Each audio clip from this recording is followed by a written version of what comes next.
બધા મંદિરમાં જો ભગવાન ઊભા છે, ત્યાં બેઠેલા દેખાય.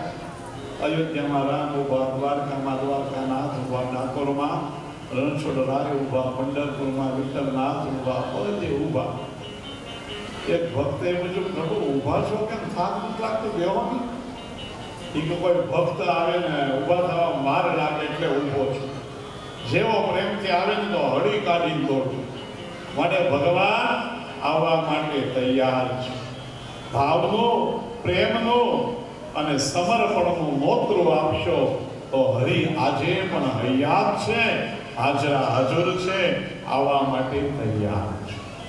મન, વચન અને કર્મથી આ કથા સાંભળવાની છે. કેવળ કાનથી નથી સાંભળવાની, મનથી સાંભળવાની છે. કાનથી ખાલી સાંભળ્યું છે તો ભૂલાઈ જશે બધું, પણ જો મનથી સાંભળ્યું હશે ને તો જિંદગીમાં ક્યારેય નહીં ભૂલાય. માટે કીધું છે કે ભાગવતનો એક શ્લોક, અડધો શ્લોક, આ શ્લોક અથવા તો એક વાત જો મનમાં રહી ગઈ ને તો જીવનની અંદરમાં કલ્યાણ થઈ જશે. બેડો પાર. વચનથી સાંભળવાનું, એક શબ્દને તોડતો જવાનો. ભાગવતની અંદરમાં જે શબ્દો છે ને એક પણ વ્યર્થ નથી અક્ષર. અને છેલ્લું કર્મથી આ કથાની અંદરમાં સાંભળવા માટે આવ્યા તો મારું કર્તવ્ય શું? ક્યારે આવવું જોઈએ, ક્યાં બેસી જવું જોઈએ, આ બધું કરવું પડે. ઘણી વખત કેવું બને, બાજુવાળા બેનને સાંભળવું હોય પણ પડખેવાળા બેનને વાતોમાં રસ હોય.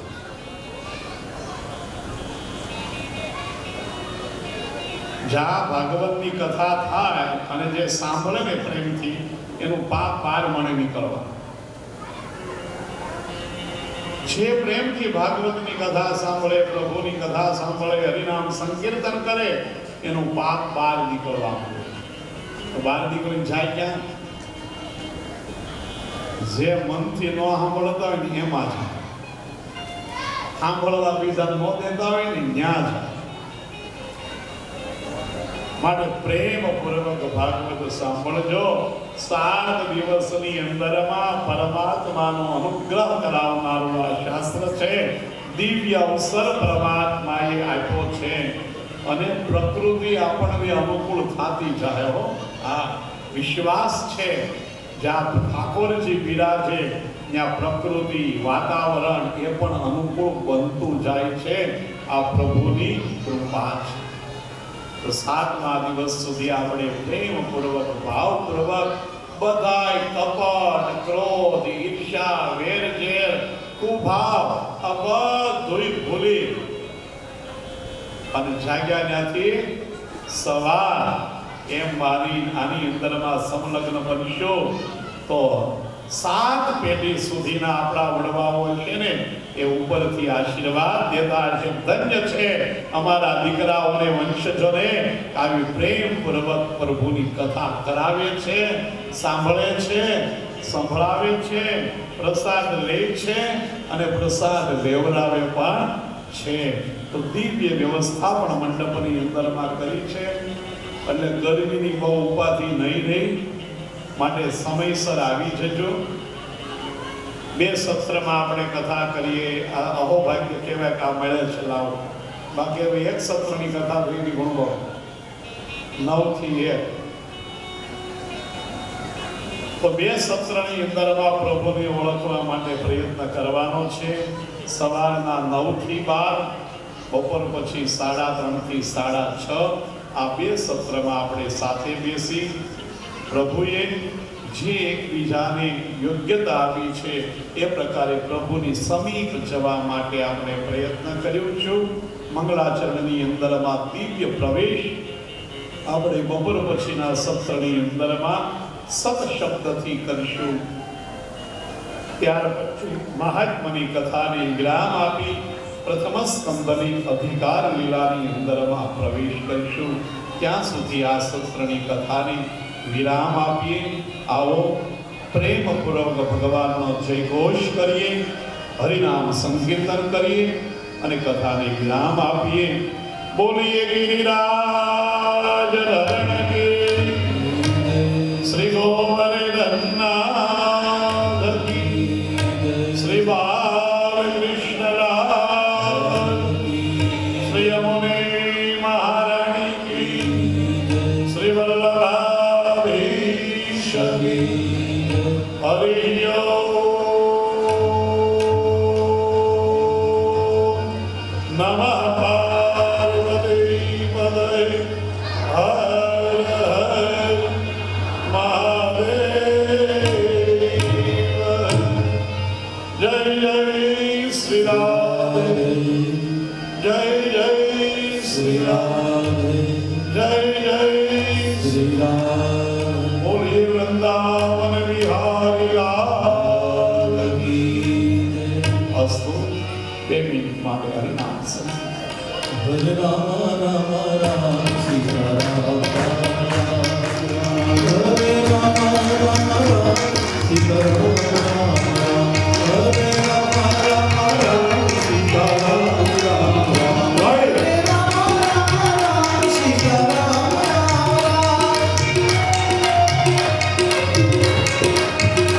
ભજ રામ રામ રામ સીતા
भागवत भगवान की सदगुरु देव की हरि ओम नमः पार्वती पतये हर हर महादेव।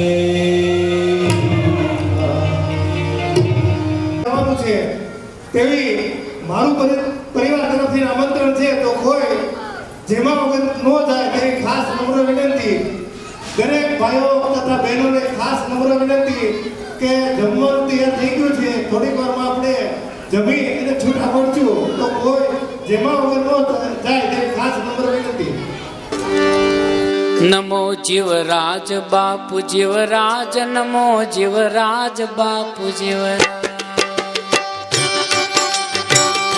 શોભતા સંત રાજા ધીરાજ, નમો જીવરાજ બાપુ જીવરાજ।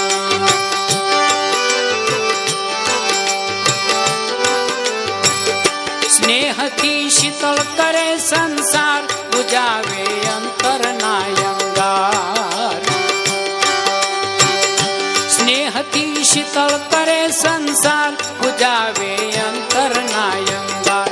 કરે છે માનવનો ઉદ્ધાર, ઉતારે ભવસાગરથી પાર। વધારે ભક્તજનોની લાજ, નમો જીવરાજ બાપુ જીવરાજ।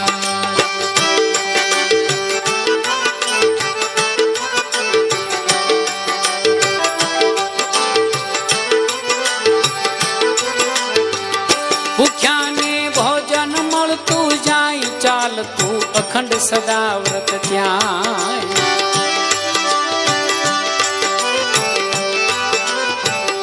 મળે જ્યાં શીતળ મીઠી છાય, જીવ જ્યાં સદાય સુખીઓ થાય। સુધારે સેવક જનના કાજ, નમો જીવરાજ બાપુ જીવરાજ।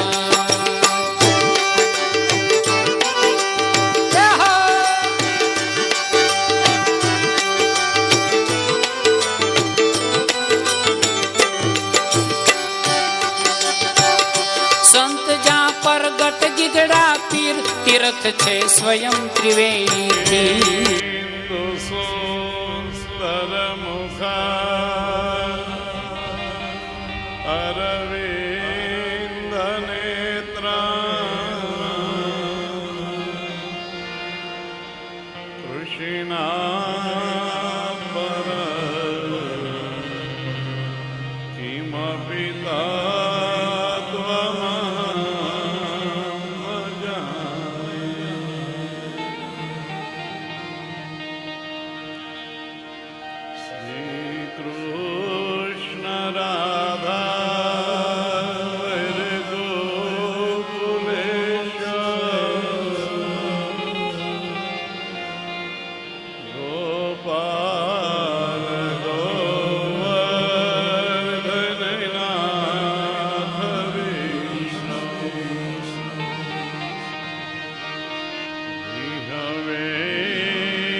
नाथ की जय।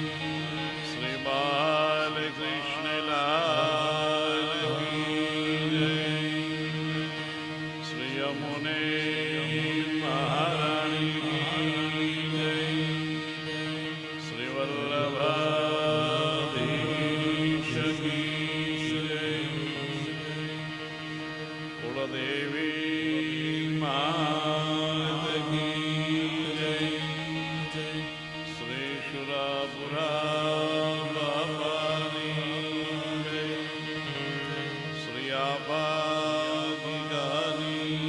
जय। श्री श्यामजी बापुनी जय। श्री कानजी बापुनी जय। सद्गुरु भगवान की जय। श्री पितृनारायण देव की जय। हरि ओम।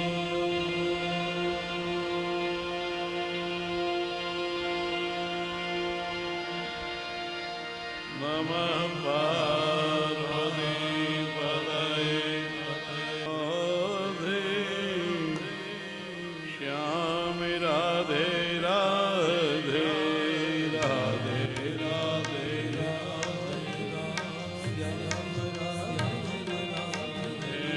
राधे राधे राधे श्याम राधे राधे राधे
ઈશારણ્યની અંદરમાં સુત પુરાણી શૌનક આદિ ઋષિઓની આગળ ભાગવત મહાત્માનો આરંભ કરે પદ્મ પુરાણની અંદરમાં જે 6 અધ્યાયમાં ભાગવત મહાત્માની કથા કહી છે એ અહીંયા આગળ કહી બતાવે. મહાત્મા એટલે ગ્રંથની પ્રશંસા, ગ્રંથનું મહત્વ. આ ગ્રંથ સાંભળવાથી જીવનની અંદરમાં સેવવાથી શું ફળ મળે એ મહાત્માની અંદરમાં કહેલું. હીરાનું મૂલ્ય હીરો ન કરી શકે, એનું મૂલ ઝવેરી કરી શકે. નિવૃત્તિ તો ક્યારેય ન લેવી એમ ભાગવતમાં બતાવ્યું. જીવનના છેલ્લા શ્વાસ સુધી પ્રવૃત્તિ કરતા રહેવા. અને પ્રવૃત્તિ હશે ને તો મન એમાં એકાકાર થશે. ખરાબ વિચારો નહીં સુઝે, બીજું ખરાબ વસ્તુ નહીં આવે. માટે કંઈક ને કંઈક પ્રવૃત્તિ જીવનમાં રાખો. તમારા માટે જરૂર ન હોય તો સમાજને માટે કંઈક પ્રવૃત્તિ કરો, રાષ્ટ્રને માટે કરો, ધર્મને માટે કરો, પણ કંઈક પ્રવૃત્તિ જીવનમાં રાખવા. સંપૂર્ણ નિવૃત્ત ક્યારેય જીવનમાં થવાનું નહીં. અને કદાચ સંપૂર્ણ નિવૃત્ત થયો ને તો ઘરમાં એની કિંમત નહીં રહે. યાદ રાખ. માટે સત્ય ઈશ્વર છે આ માનીને પ્રવૃત્તિ કરવાની. ભાગવતના મહાત્મ્યમાં પ્રભુના 3 સ્વરૂપ બતાવ્યા. 3 પરાક્રમ કેવું છે એ બતાવ્યું છે, અને પ્રભુનો સ્વભાવ કેવો છે એ બતાવ્યું છે મહાત્મ્ય. કોઈ પણ વ્યક્તિને વંદન કરવા હોય, સન્માન કરવું હોય, એને માન આપવું હોય, એને લાયક તો એ હોવા જોઈએ. માન છે ને મળે છે, મગાતું નથી. માન મેળવવા માટે યોગ્યતા મેળવવાની, તમારે લાયકાત મેળવવાની. સમાજ આપોઆપ તમને સન્માનિત કરશે. લાયક બનો. પ્રભુ શ્રી કૃષ્ણને વંદન કરે છે મહાત્માજી આરંભની અંદરમાં. પણ શ્રી કૃષ્ણ કેવા છે જુઓ, ધ્યાન દેના. આ મહાત્માનો શ્લોક, ભાગવતનો શ્લોક નથી. ભાગવતના મંગલાચરણની અંદરમાં કોઈ ઈશ્વરનું, કોઈ માતાજીનું, કોઈનું નામ નથી આવ્યું. સાંપ્રદાયિક વિચારધારાઓ છે, જે વાડાઓ છે, જે સંકુચિતતાઓ છે, એ ભાગવતના વિચારોને બંધ બેસતું જ નથી. સર્વ જીવ માટે આ ભાગવત શાસ્ત્ર. અમુક ચોક્કસ વર્ગ માટે છે એવું ભાગવત નથી, અમુક સમુદાય માટે છે એવું ભાગવતમાં નથી. માટે ભાગવતનો જ્યારે મંગલાચરણ પ્રથમ સ્કંદના પ્રથમ અધ્યાયના પ્રથમ શ્લોકમાં આવશે, ત્યાં કોઈ દેવનું નામ નહીં લહે. ત્યાં ઋષિ કહે છે સત્યમ પરમ ધીમહિ. જે સત્ય છે એનું હું ધ્યાન કરું. અને સત્ય શું છે? સત્ય એ જ ઈશ્વર છે. ખાસ યાદ રાખવા, ઈશ્વર જ કરાવે છે. માટે જીવનમાં આપણને ન ગમતી ઘટના ઘટે તોય પ્રભુનો કૃપા માનવા. આપણને ગમતી ઘટના ઘટે તોય પ્રભુની કૃપા માનવાની. આ ભક્તિ છે સાચી. મારી મરજી મુજબ થાય તો ભગવાન તારી કૃપા, અને મરજી વિરુદ્ધ થાય તો ભગવાન તું જોતો નથી. આ ભેદ ક્યારેય ન ચાલે. પરમાત્મા આપણી અંદર રહ્યા છે. પરમાત્માએ અભિદાન આપ્યું છે, જેવો છો તેવો મારી પાસે આવ, હું સ્વીકારવા તૈયાર છું. બાળક ગમે એટલો મેલો ખેલો હોય, મા પાસે આવે ત્યારે માં ક્યારે નાના બાળકને કે તારા હાથ પગ ધોઈ નાખ પછી ખોળામાં બેસાડી તરત લઈ લે. કારણ કે બાળક પાસે લાગણી છે, માની અંદરમાં વાત્સલ્ય છે. માં એ જ ઈશ્વર છે બાળક એ જીવ માત્ર છે, જેવા છો એવા ભગવાન પાસે પ્રેમથી જાઓ, પ્રભુ સ્વીકારવા માટે તૈયાર છે. માટે સપ્તમ સ્કંદમાં પ્રહલાદને પ્રભુએ કહ્યું, પ્રહલાદ, બધાય અસુરોની સામે લડી મેં બધાયને માર્યા, પણ મારા પ્રહલાદનો પિતા હતો ને હિરણ્યકશિપુ, એને ખોળામાં લઈને મેં માર્યો છે, મારા ગોદમાં લઈને માર્યો છે. ભગવાનના મારમાં પ્યાર છે. અનુભૂતિ કરજો. ક્યારે દુઃખદાયક બનાવ બને એમાં ભગવાનની કૃપાનો અનુભૂતિ કરજો ને, તો માનજો તમે સાધુ થવાની ગતિમાં આવી ગયા છો. આપણને ન ગમતો એવું બને છતાંય સ્વીકારી લો સહજ ભાવે, કઈ વાંધો નહીં, તારી ઈચ્છા, તો માનજો તમે સાધુતા તરફ પ્રગતિ કરી રહ્યા. સાધુનું લક્ષણ જે સ્થિતિમાં પરમાત્મા રાખે એ સ્થિતિમાં રહેવા. મળે તો 56 ભોગે ખાવા, ના પાડવાની નહીં. એસી રૂમ મળે ને તો એ વાપરી લેવાનું, ના પાડવાની નહીં. પણ આમાંનું કાંઈ ન મળે અને વળતા સાહેબ બેહવું પડે તો ફરિયાદ નહીં કરવાની. આ સાધુતા. જે સ્થિતિમાં ઈશ્વર રાખે એ સ્થિતિની અંદરમાં આનંદથી રહેવાનું, ફરિયાદ કર્યા વગર રહેવાનું. કારણ કે હું દુઃખી થઈશ તો મારી હારે મારો ભગવાન બેઠો એ દુઃખી થશે, હું એકલો દુઃખી થતો નથી. માટે નાસ્તિકે કીધું છે, શેર છે, સરસ મજાનો શેર કીધો છે નાસ્તિકે कि बंदे को जो तड़पाते हैं वो खुदा बंदे का नहीं है. બંદાને જે તડપાવે એ ખુદા બંદાના ન હોય. અને આસ્તિક ભક્તે બીજી લીટી લખી કે બંદે में खुद तड़पते हैं वो खुदा बंदा का. ભગવાન પણ સાથે દુઃખી થાય છે. મારે ગરમી વેઠવી પડશે તો મારો ભગવાન પણ સાથે વેઠશે. હું ભૂખ્યો રહીશ, મારો પરમાત્મા પણ ભૂખ્યો રહેશે, હું એકલો ભૂખ્યો નથી. એક વૃદ્ધાશ્રમ સદાવ્રત જેવું ચાલતું હતું. લોકો જે પ્રકારે દાન સખાવત કરે એના આધારે આ સદાવ્રત ચાલે.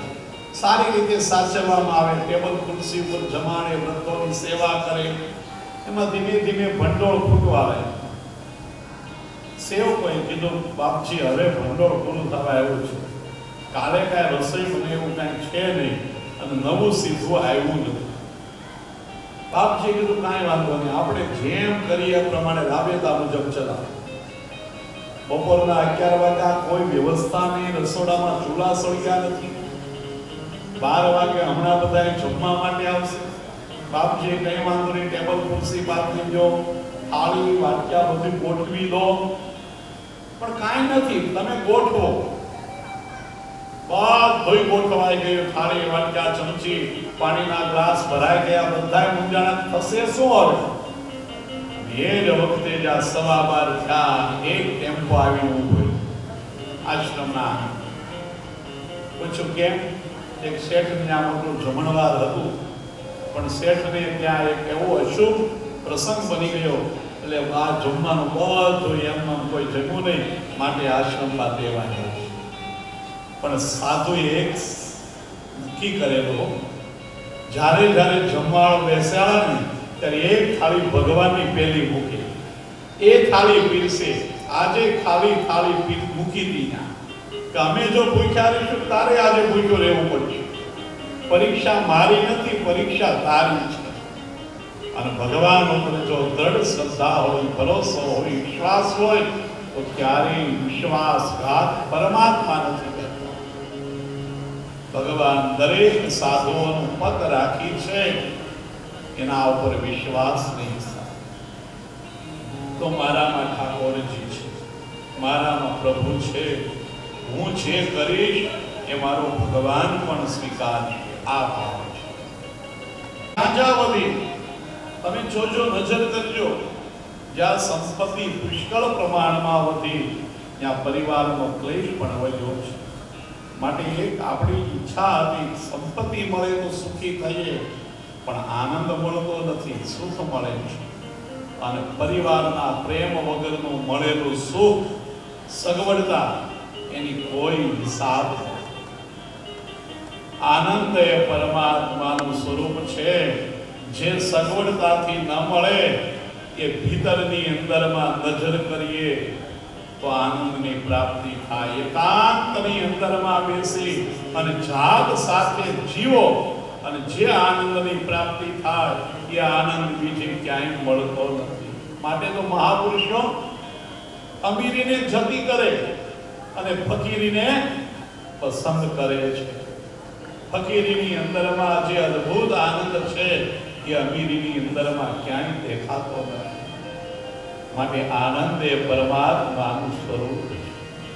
जो आनंद संत फकीर करे, सो आनंद नाही अमीरी में जो आनंद संत फकीर करे, जो आनंद संत फकीर करे, सुख दुख में संग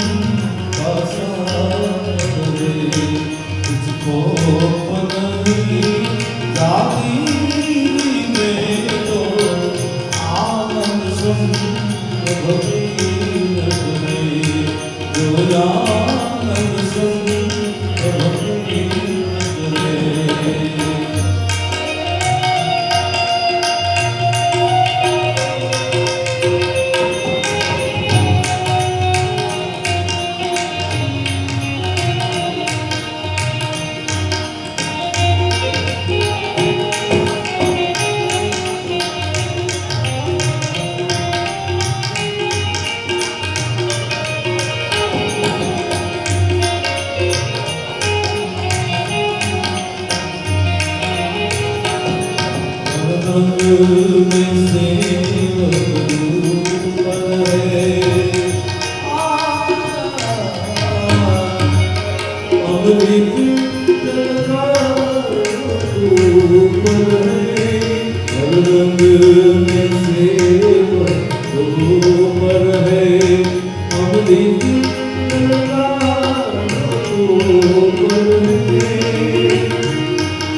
અને સાધનજન્ય આનંદ કહેવાય.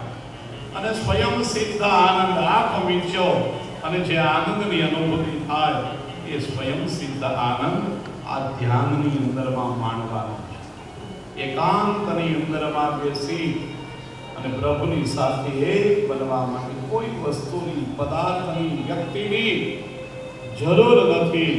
કેવળ મનની એકાગ્રતાની જરૂર છે. જે સ્થિતિમાં પ્રભુ રાખે એ સ્થિતિની અંદરમાં રહે એ જ સાચો આનંદ ભોગવી શકે. સચ્ચિદાનંદ રૂપાય વિશ્વદપતિયાદિ હેતવે તાપત્રય વિનાશાય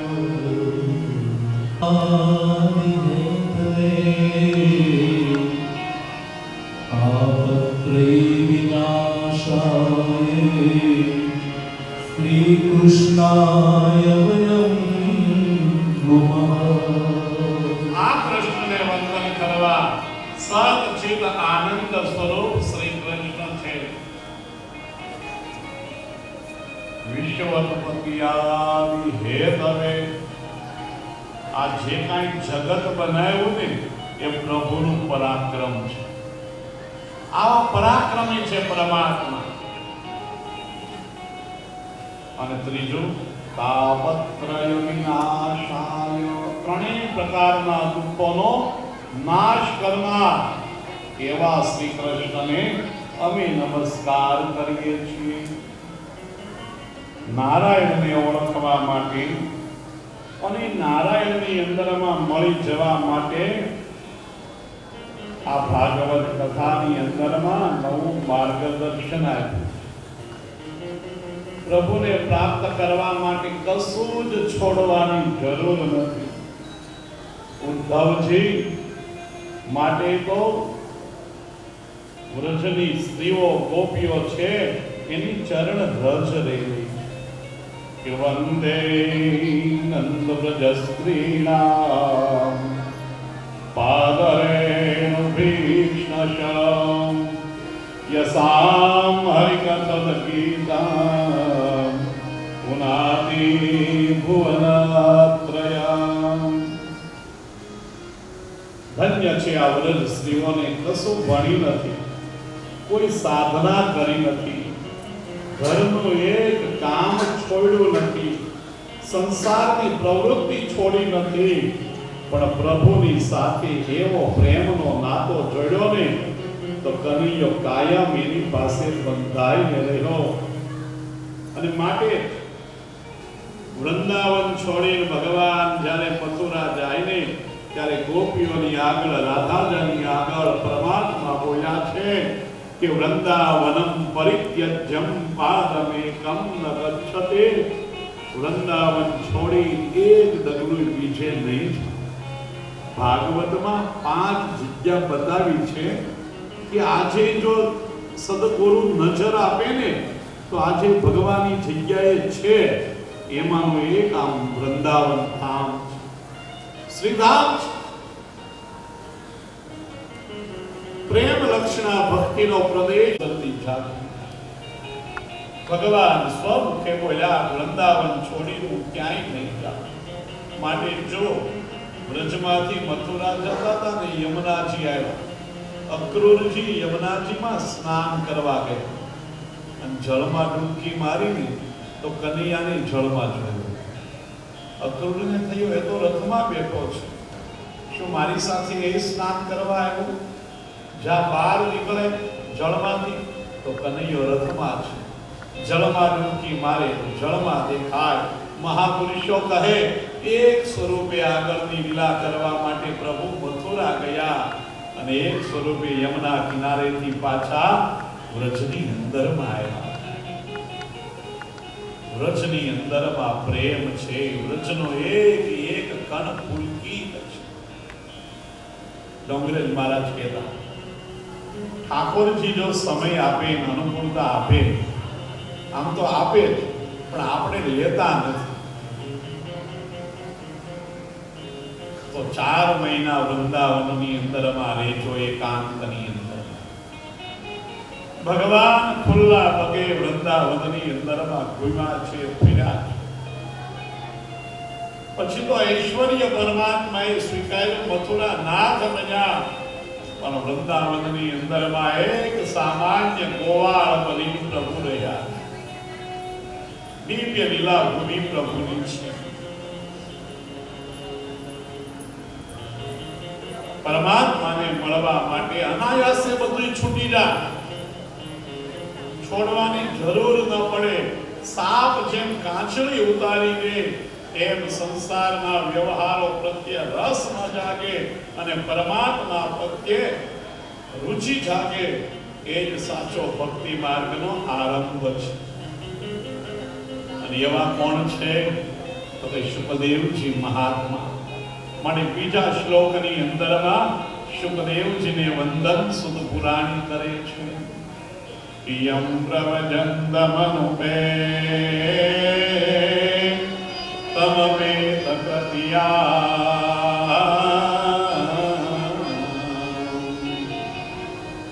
વૈપાયનો વિરતા તરે આજુહાવ ઉદરે દિદન્નય દયા કરવો વિનેદો તમ સર્વભૂતહૃદય મુનિમાનતોસ્મિ.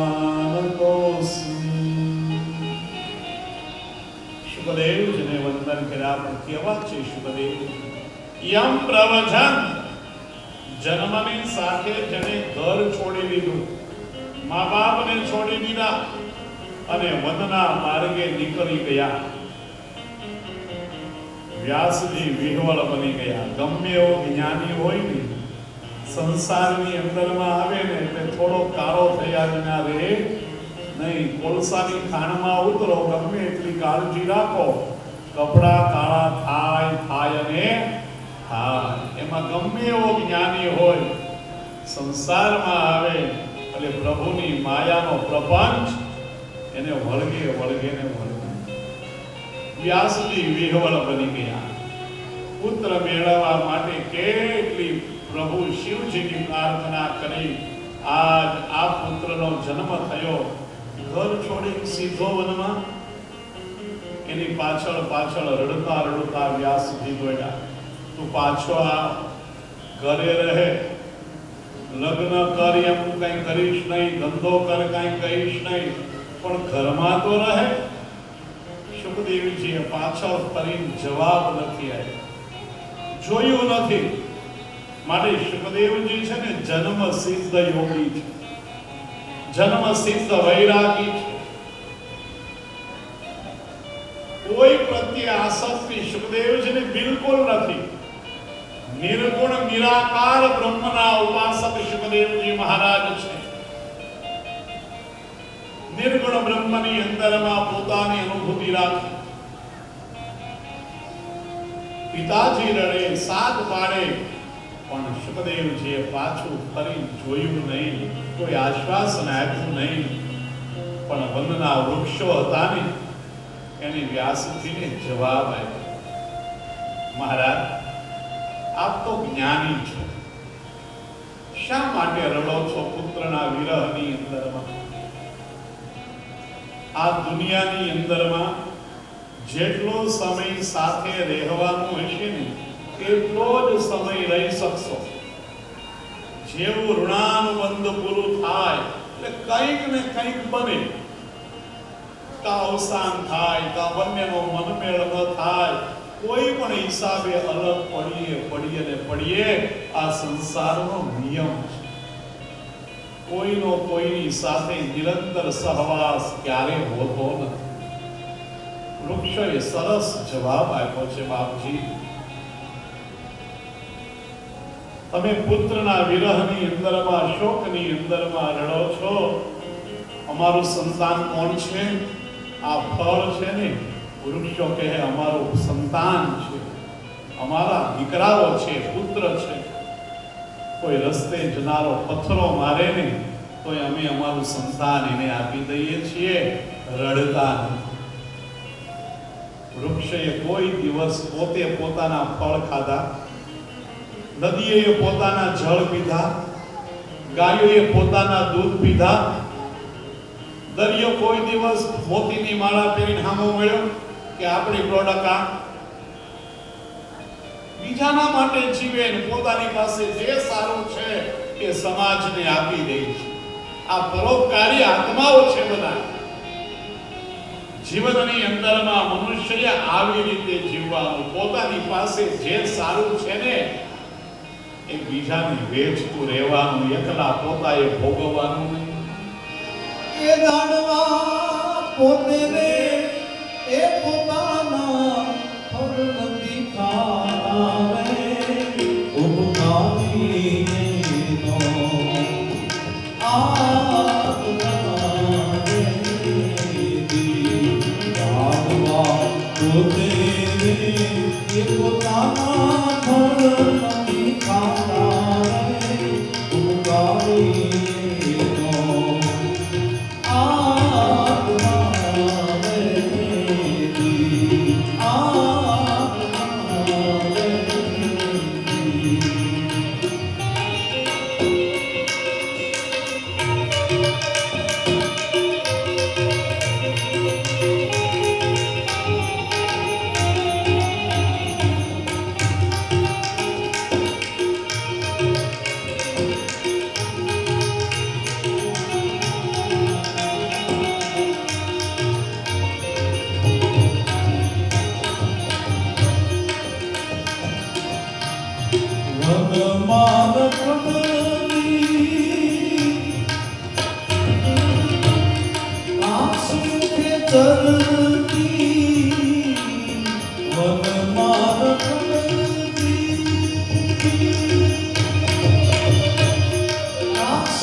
મોટા મોરવાળા રત્નો રૂપાળા મોટા મોરવાળા હે દીવો દરિયો એ નહીં મોતીલાલ મારે ઉતારીને નો આરે દી આવવા મોતે રે પોતાના ભોળની કાળે ઉતારીને નો આ